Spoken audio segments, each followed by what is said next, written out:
السلام علیکم جی دوستو، کیسے ہیں آپ؟ سب ٹھیک ہیں؟ آج آپ کے پاس السلام علیکم جی دوستو، کیسے ہیں آپ؟ سب ٹھیک ہیں؟ آج آپ کے پاس بہت ہی ایک عجیب و غریب صندوق کا واقعہ لے کر حاضر ہوئے ہیں، جو کہ بولتا بھی تھا۔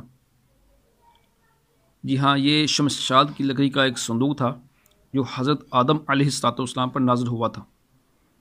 یہ آپ کی آخری زندگی تک آپ کے پاس رہا، پھر بطور میراث یک بعد دیگرے آپ کی اولاد کو ملتا رہا، یہاں تک کہ یہ چلتا چلتا حضرت یعقوب علیہ السلام تک پہنچا، اور اس کے بعد آپ کی اولاد میں بنی اسرائیل کے قبضے میں رہا، اور حضرت موسیٰ علیہ السلام کو مل گیا تو آپ اس میں تورات شریف پر اپنا خاص سامان رکھتے تھے۔ یہ بہت ہی مقدس اور بابرکت صندوق تھا۔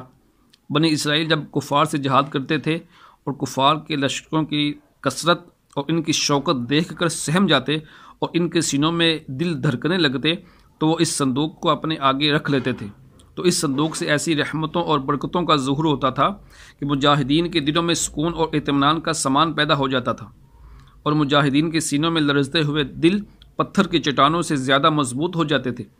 اور جس قدر صندوق آگے بڑھتا تھا، آسمان سے نصر من اللہ و فتح قریب کی بشارت عظمیٰ نازل ہوا کرتی تھی اور فتح مبین حاصل ہو جایا کرتی تھی۔ بنی اسرائیل میں جب کوئی اختلاف پیدا ہوتا تو لوگ اس صندوق سے فیصلہ کرواتے تھے۔ صندوق سے فیصلہ کی آواز اور فتح کی بشارت سنی جاتی تھی۔ بنی اسرائیل اس صندوق کو اپنے آگے رکھ کر اس کو وسیلہ بنا کر دعائیں مانگتے تھے، تو ان کی دعائیں مقبول ہو جایا کرتی تھیں، اور بلاؤں کی مصیبتیں اور وباؤں کی آفتیں ٹل جایا کرتی تھیں۔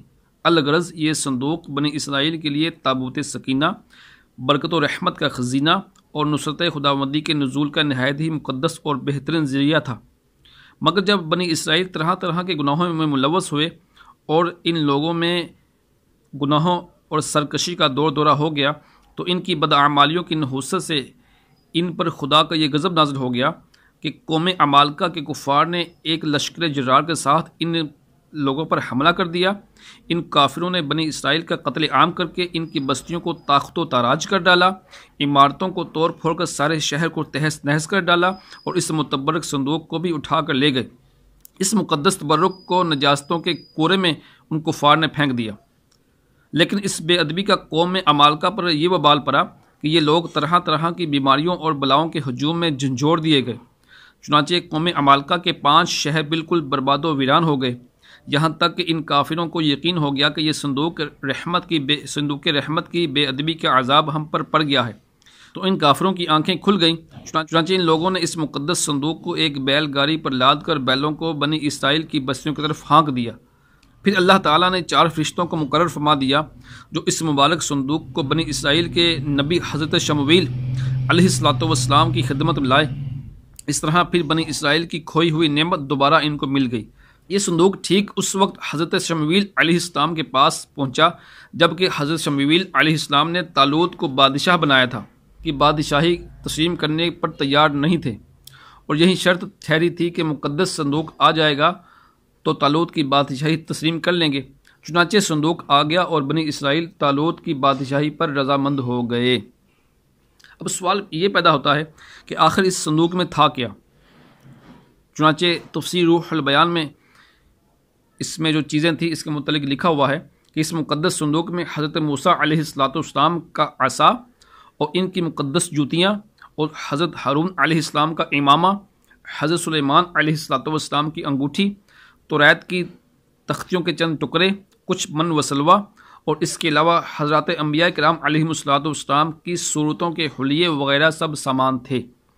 قرآن پاک میں اللہ تبارک و تعالیٰ نے سورہ بقرہ میں اس مقدس صندوق کا تذکرہ فرماتے ہوئے کچھ یوں ارشاد فرمایا ہے: وَقَالَ لَهُمْ نَبِيُّهُمْ إِنَّ آيَةَ مُلْكِهِ أَن يَأْتِيَكُمُ التَّابُوتُ فِيهِ سَكِينَةٌ مِّن رَّبِّكُمْ وَبَقِيَّةٌ مِّمَّا تَرَكَ آلُ مُوسَىٰ وَآلُ هَارُونَ تَحْمِلُهُ الْمَلَائِكَةُ إِنَّ فِي ذَلِكَ لَآيَةً لَّكُمْ إِن كُنتُم مُّؤْمِنِينَ۔